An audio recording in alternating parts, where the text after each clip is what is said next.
Assalamu Walaikum. Hello friends, how are you? Welcome back to my another video. In this video, I am going to show you how to convert Excel to Power PDF without closing formatting. Let's get started.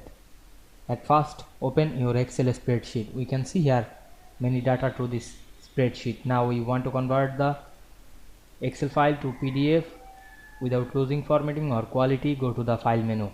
Click Save As option, then select Browse option, then choose our file location when we save the file. Select the file name and write your file name.